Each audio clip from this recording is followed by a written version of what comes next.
2015 kicked off in grand manner. For the first time in a decade, the Republicans took control of both houses of Congress. John Boehner as Speaker of the House of Representatives, and Mitch McConnell became Majority Leader over in the United States Senate. And one of their first votes was to require dynamic scoring of tax legislation, which is a policy that NCPA has long advocated.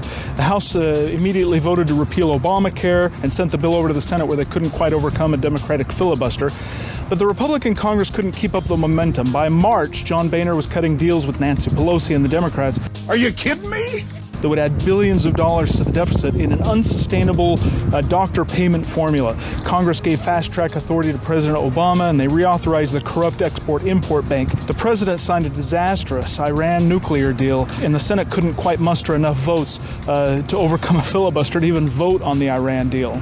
Meanwhile, budget and appropriations bills stalled. John Boehner reached out to Democrats for votes, while he largely ignored the conservative wing of the Republican Party, and they eventually forced him to retire. Now, Speaker Paul Ryan is trying to pick up the pieces. This week, the Congress introduced this massive 2,000-page, $1.1 trillion omnibus spending bill and passed it by the end of the week.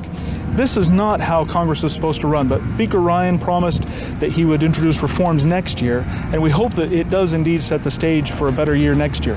One of the first votes next year will be on the reconciliation bill that repeals Obamacare, and since the Senate cannot filibuster a reconciliation bill, the president will be forced to either veto the bill or sign the bill. And Speaker Ryan has promised that early next year, the House will take up a Republican alternative to Obamacare. So NCPA looks forward to staying in the fight next year. From all of us at NCPA, America's think tank, we wish you a Merry Christmas and a very happy and prosperous New Year.